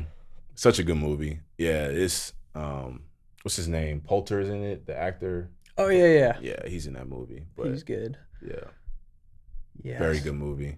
But what else? The old one, Saving Private Ryan. Oh yeah, that one's pretty good. That's a Oh, have you seen no, it's not Normandy. Oh, Dunkirk. Have you seen that one? I haven't. That's with Andrew Garfield, right? I think so, yeah. That one's pretty good. I heard about that one. That one's pretty good. I'm gonna have to check that one out. I love old war movies too. Like obviously 300, Braveheart, like how I need to see Braveheart. Everyone's saying it's so good. Braveheart. Oh, The Covenant. That's a good one too. With what's his name? What's his name? Yeah. Jake Gyllenhaal. Yeah. He's a good actor. Yeah, that's a good movie too as well. That's another. I forgot about that one. The Covenant. Yeah. So like some of these scenes in these movies. Have you seen Full Metal Jacket? Oh yeah, that one's good. Yeah, that one's good. Yeah, that's a good one. Some of the scenes like. Yep, they go 1917. Yep. Oh yeah, let's see what that one. That's a good one. Yeah. Yeah. Oh, have you seen Fury? Oh yeah. That's I'm tripping. Yeah, I'll tear up in Fury. Man, that's a classic, bro. That Brad Pitt did his thing in that movie. Brad Pitt, Shia LaBeouf. Oh yeah, and that other guy's. Really I might have to watch that one later again because that movie's sick. It is. He's like, I think they just killed a bunch of Nazis maybe, and then they're sitting in their tank. And then the guy goes to check over the hill. Yeah. And it's like they're marching. Oh yeah. And Brad Pitt. And they got ready. They got ready for what's to come. Hey, they That's sick. I watched that scene. They stood up for a long time too, man. So that's a true story. That's awesome. There's something about like a good war movie, man. Oh yeah. But some of the scenes in there, you just realize how like bullets are flying, like arms are being busted off, and how grisly it can get in a combat environment. Yeah, man. That's exactly how it is. And yeah.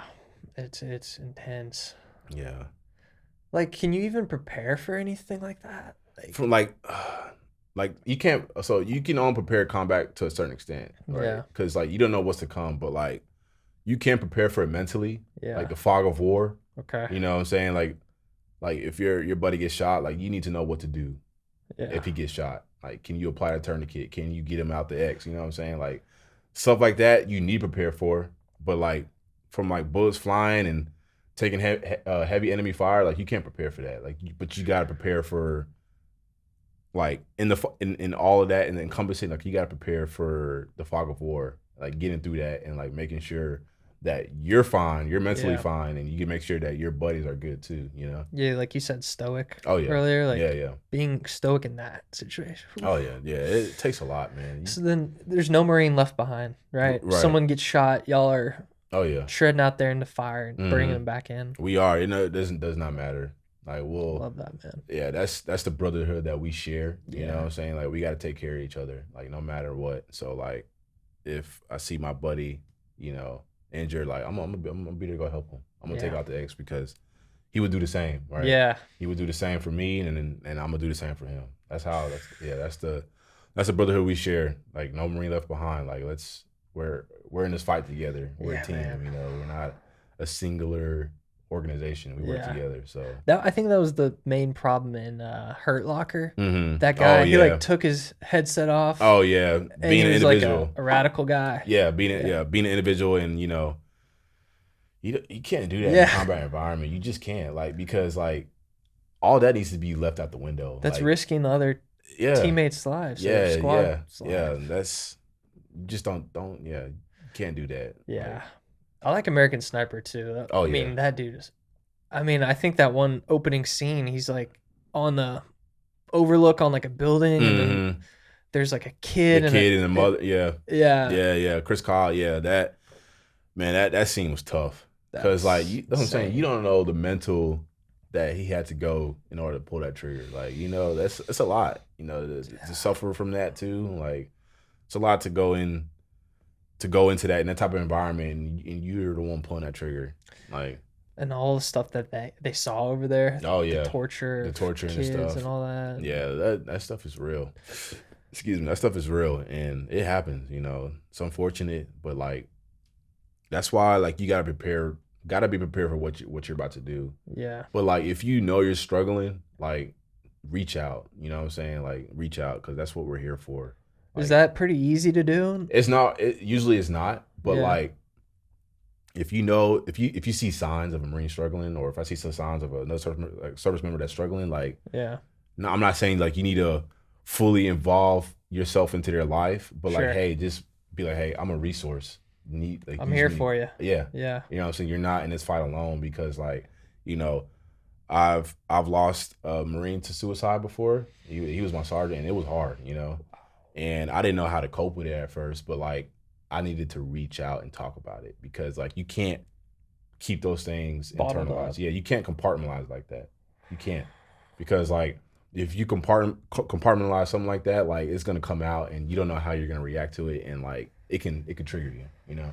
Oh man, yeah, that's insane. Yeah, but definitely reach out. You know, don't be afraid to speak up. You know what I'm saying? That's one thing I learned from myself too, reaching out. And, I think it's Men's Mental Health Month. Oh yeah, that's a huge point. Like, so I guess there's got to be resources, right? Oh, we have plenty of resources. Yeah. It's just sometimes men want to take the easy route. You know, consume, you know, a couple drinks and like they think they can cope with that, but like that's not enough. Push it down. Yeah, that's not enough. And like it happens to all ranks, you know what I'm saying? Like it I'm sure. That's what I'm saying. So like it takes a lot of pride. I think people lack I would say the majority is the pride getting in the way of reaching out. But like I learned that myself, like, hey, your pride, your ego, and you know you're struggling, like you need to put it to the side for a second, right? Yeah. Because it's not perfect. Everybody's gonna struggle sometime in their life. Yeah, no one's perfect. Exactly. So you know, and even for me, like even when I was at TBS, I had to put my pride aside and ask for help. Like with the academics I was saying. Oh yeah. Academics being like it was one of the hardest things for me. I had to put my pride aside, even though I've been in this long thinking I know it all. Like, no, I need to put that aside, like get the help that I need so I can pass TBS successfully. You know what I'm saying? Move on and do good things for the Marine Corps. But like, yeah, man, reach out. That's a good quality of a leader right there. It is, to realize, be self-aware enough to realize I need help right now. Yes, exactly. Yeah, because you can't. I'm not saying like officers, we make mistakes, but you can't really show that premonition. Like, okay, I can't be making mistakes in front of my Marines. Like, you know what I'm saying? Like, I need to. If I know I need help with something, I will find out, right? And if a Marine asks me a question, you never tell them like no, like hey, I don't have the question for you, but I will find out for you. You know what I'm saying? Because we gotta find a solution to every problem, right? So absolutely, yeah, brother. So. It's also tricky too because like when you're seen as like this Marine, you're this rock, you're stoic, and then you're like, okay, but now I'm dealing with something. Like I want to have this front of stoicism, but then I actually need to put my pride aside and get help. Right. Like that's a huge dilemma. Even for regular men. Yes, it is. Even for regular guys. And for my advice on that is if you know you're dealing with something like that, then you need to take a step back, right? Reassess your situation and talk to somebody. And I say talk to somebody, like talk to someone that you can trust. And like for me, I would like probably talk to one of my senior staff NCOs who's been in the Marine Corps 20 plus years. Yeah. Like, hey Gunny, like I need help with something, you know, I'm struggling with this. And like, because you don't want to bring that to your work life. Yeah. Marines will see that, and that's when personal, you know, issues will start getting involved. Like, no, you got to keep that separate. You know what I'm saying? Like, but still not saying brush it under the table. Still go see somebody about it and kind of deal with it. Deal with it. Yeah, you got to deal with it. Because like I said, your Marines, they deserve 100% out of you every day. Yeah, and that mentor of yours or whoever it is, they've probably been through it. 100%. And they could give you that piece of advice you needed to hear 100%. A long time ago. Yeah. And it'll help everything. Yeah, I'm grateful for that because he's helped me with a lot. And, you know, like I said, I had my trials and tribulations in the Marine Corps, but, like, I'm grateful for what I've been through. Yeah. You know, I'm so grateful for what I've been through because it's made me a better leader today. So I just know, like, this is not even a comparison, but it just makes me think of, like, being on a sports team, like high school basketball. It's like in the locker room, the camaraderie. Oh, yes. It's just like you become brothers with these guys. Yes. You go through hard workouts. That's why it's hard for, you know, Marines to like, PCS, which is like permanent change of station, because like they're going to their next following orders. Yeah. And they make, such good friends at this certain unit, and then it's hard. That's like probably one of the hardest things for me is like making good friends, good connections that I made, and then now we gotta go separate ways. But like that doesn't stop me from contacting you. Like I'm gonna see you when I can, but like I think that's probably like the hardest thing for me. Being in the military, like dang, I made a really good friend here, but I know like we still got each other's back. You know what I'm saying? Yeah. So are there guys that like if you've been in one spot, you make a friend with one guy, and you go to a new spot, you're like, I see that guy in another dude. Yeah, like, that's my friend from back there. Yeah. I see it. All the time, bro. Like, oh, such and so. Yeah. Like the Marine Corps is such a small community. Yeah. Like it's crazy. I've seen. It's funny. So at the Marine Corps Museum in Stafford, Virginia. Okay. I saw my drill instructor at the Marine Corps Museum. So he was the one that he trained me in 2017 while I was at the Marine Corps Museum. At the time, I was at OCS. I wasn't a commissioned officer, but I was a candidate, was training. But he saw me there. And he recognized me. He came up to me. He was like, Fernandez? I was like, Gunny Hernandez. Like, oh, it is crazy. Yeah. Like, he was my drill instructor. Yeah. You know what I'm saying? And, like, it's just crazy. Like, just seeing him and it's like no time has passed. Literally. Like, what's up, man? That's what I'm saying. Like you never know who you might run into. People like you might work into the Marine Corps because like the Marine Corps is such a small community. Yeah. So that's awesome, man. Yeah. Okay. That's what makes it tight. Yeah. So. What percent? This is a weird question, but what percent of the male population out there do you think has what it takes to be a Marine? Like right now. I know there's like a lot of like low T guys, like guys that are just not living up to the. I would say probably less than like 5%. Yeah. Less than 5%. Just because like the Marine Corps, like I said, like our physical standards, like our what we expect is always changing. But like it's not the hardest thing. But it can be hard if you're not prepared for it. Yeah. Right. But I would say less than 5% because like we expect the best and we expect you to perform on demand, right? When I say perform on demand, like you need to perform on what you need to be doing. So like, say we got a PFT, like you will perform because this is what we got to do. No matter how you feel. Exactly. Feelings out the window. Yeah. Like I get it. If you don't get a first class, that's okay. You got some room to improve, but like you will do this PFT and you will pass it. And like if you know you're not going to pass it, then like you need to be PTing more extra on your own time, right? And people get weeded out pretty quick. That's how it is. How many people like quit that first boot camp? A lot. Like you had 65 people. Yeah, so we got dropped to like 40. 40, in our actual like our platoon 1051. So it was like 60 in our receiving, then we got dropped to 40 because like those ones they just didn't make it. So and then like the Crucible hike, like people. Some people quit through that, right? So well, we had a few quit, but they had to redo it again. So the DIs will be there, to help them get them up there, but like they're not gonna actually like hold your hand up like you will get up there, and like you better find a way to earn that EGA, So but I mean, hey, if you feel like you got what it takes, go to your nearest Marine Corps recruiter station and let's see what you got. But I mean, just be prepared to run, be prepared to be fit, be prepared to do pull-ups, do everything that you need to do to meet the standards of what it is to be a Marine. So yeah, that was my next question. Like, what advice would you give to like a high schooler who's like interested that might want to join the armed forces?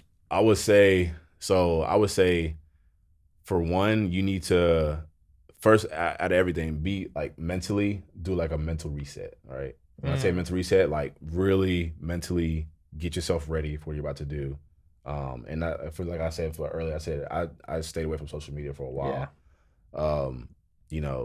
Get mentally set, get physically ready. When I say physically ready, like you should be running at least 3 times a week. 3 times a week. I'm not saying you do 3 miles at least, but like do like a 1.5, you know what I'm saying? Go on a Stairmaster, like get your cardio up. And I think the important aspect of getting yourself ready too as well is also excluding yourself from activities that that'll get you in trouble. Right? Because like you're working your way up to become a poolee but you're not a pulley yet, right? You're still surrounded by your old friends that you went to high school with. That's what I'm saying. Like, you need to do a hard reset and like exclude yourself. Cut some people off. You got to, because there's going to be people that you went to high school with, and there's going to be people that you know of that just don't want to see you do good. They want to drag you down. They want to still see you as that same person that they saw you when they first met you, right?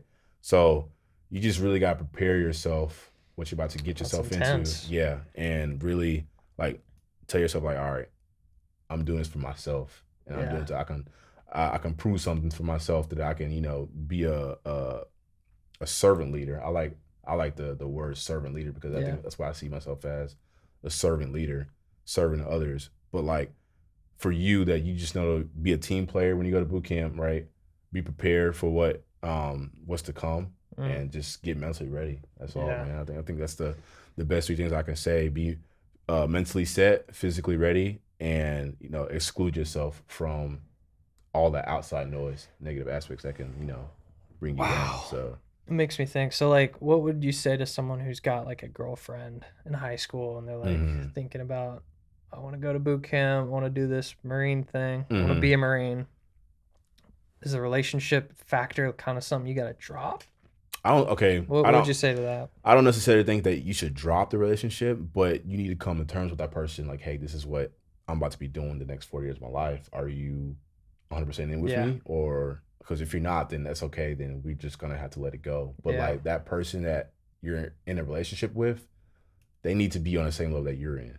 You know what I'm saying? They need to support you, whatever the case may be, because some people, they'll bring their partner around. They're not used to that type of lifestyle, and it can cause a lot of conflict, personal conflict in the house, and, you know, that conflict could, you know, shoot out into your shop, or it can, whatever the case may be. Definitely. But you just need to prepare yourself and prepare your partner. Like, hey, this is what I'm doing, and I just need you to ride with me. You know, I need you to support me.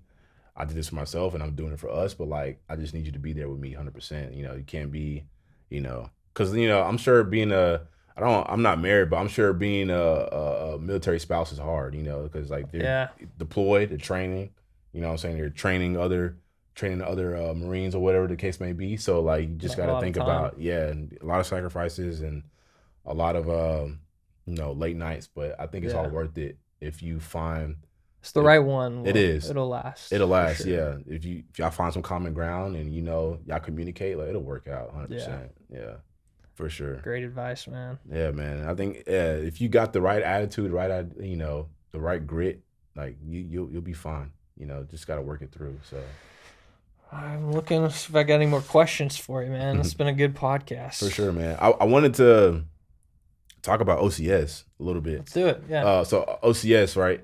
It's Officer Candidate School. So basically, I had to go to OCS my junior year of my ROTC. Okay. So I went to OCS summer of 2023 during the summertime. Okay. And OCS is 3 months long, right? OCS, there is actually is to weed out the people who's not fit to be a Marine Corps officer, right? Because it's very competitive. What about that? There's academics, there's physical fitness, and then there's leadership. Those are the three categories. Oh, interesting. Okay. Yeah. So you get tested in all those categories. And most people that fail at is the leadership aspect, because you're leading. You'll do like a 5-paragraph order. You'll brief an order, give it to your peers, and then you'll execute the order while you have an instructor evaluating you to see how you lead your peers. Wow. Yeah. So that's the leadership aspect, at least most of it. And then you'll also get a billet. A billet is like an actual job, like a temporary job that you'll do for the platoon within like 2 days or whatever. And those billets can be like platoon sergeant or company commander. It doesn't matter. It's a various of different billets in the platoon that you do to get evaluated from your instructor. But yeah, OCS, like, it's a grind because, one, you're always training, right? Mm-hmm. It's very based on leadership and how you lead people and how and if you can follow orders, right? Interesting. In OCS, you do write too. You write a lot. Really? That's the difference between OCS and boot camp, because like, let's say you mess up, right? You don't get at least I think you do get IT'd. I know they incorporated where you get IT'd, but if you were to like mess up or something, like you'll have to write, and then you'll turn it into your platoon commander. Explain like how you messed up. Yeah, a certain format. So it's different. Yeah. Officer candidate schools, it's a lot more. It's a lot more focused on creating, Marine officers who can be equipped of leading enlisted Marines, leading Marines. You know what I'm saying? So it's like leading a group through like what you said, those orders, like being able to speak clearly and command them. Yeah. Clarity, concise, command presence. Like that's what your Marines expect out of you. You know what I'm saying? So like I think OCS, that was probably the hardest for a lot of people. The leadership aspect, the physical, that's pretty tough too, because we're doing a lot of training.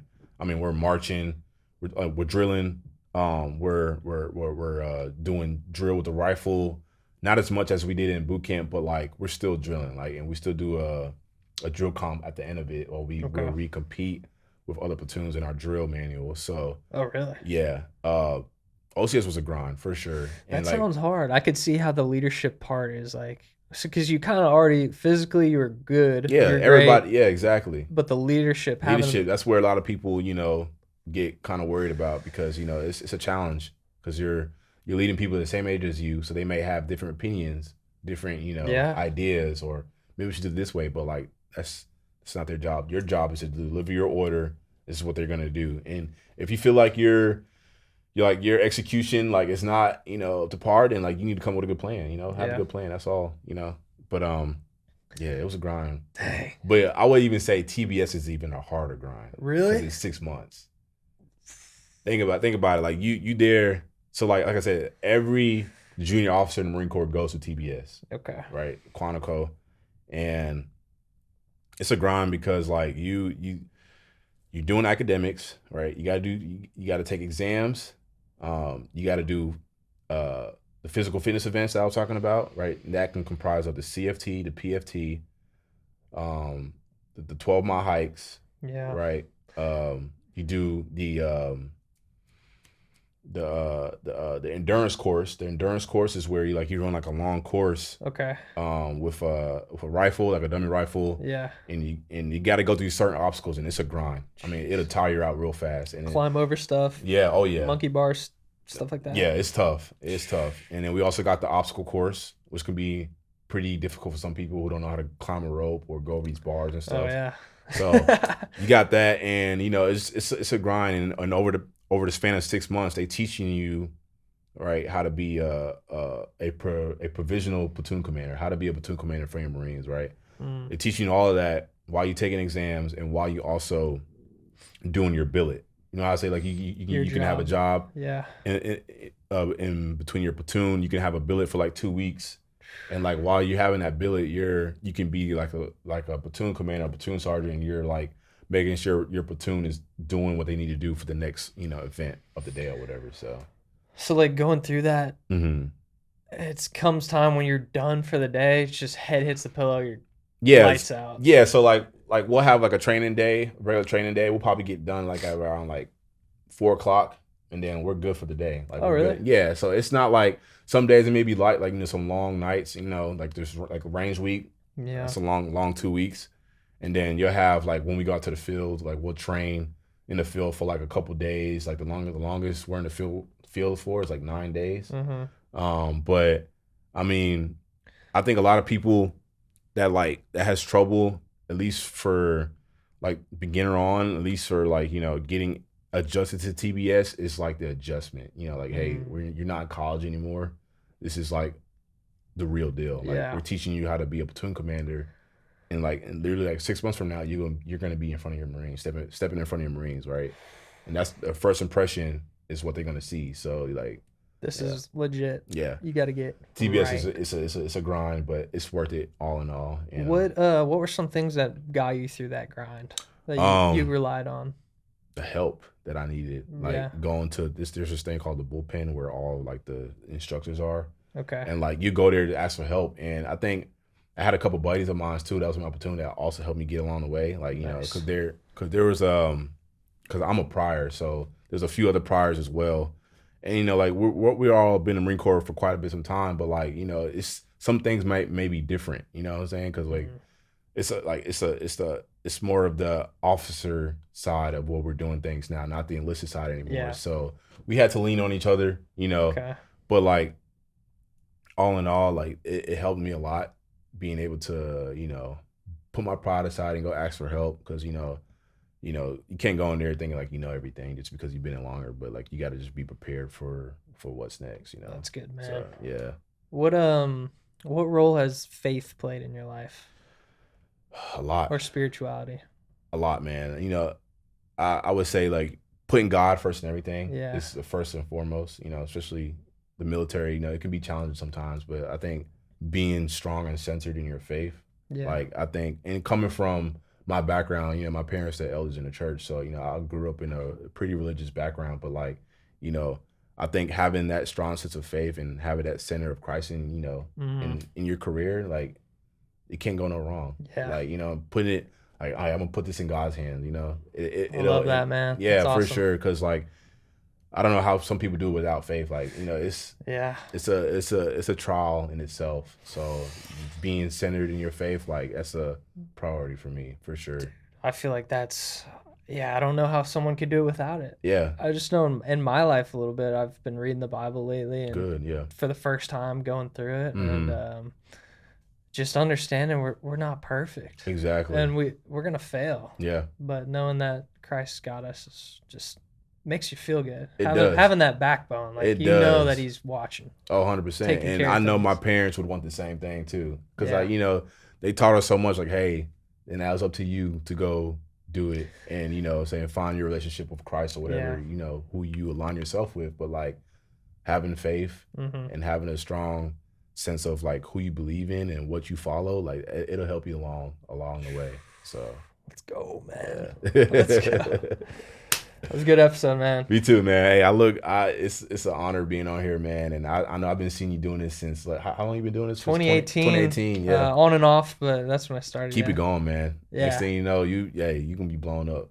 Yeah. And Stay consistent. You know? Got to. This is a real goal that, you know, you're doing. You know, you seen it. Thanks, man. fruition, man. So I appreciate you having me on. Yeah, man. Any last words? Should we anything you want to say?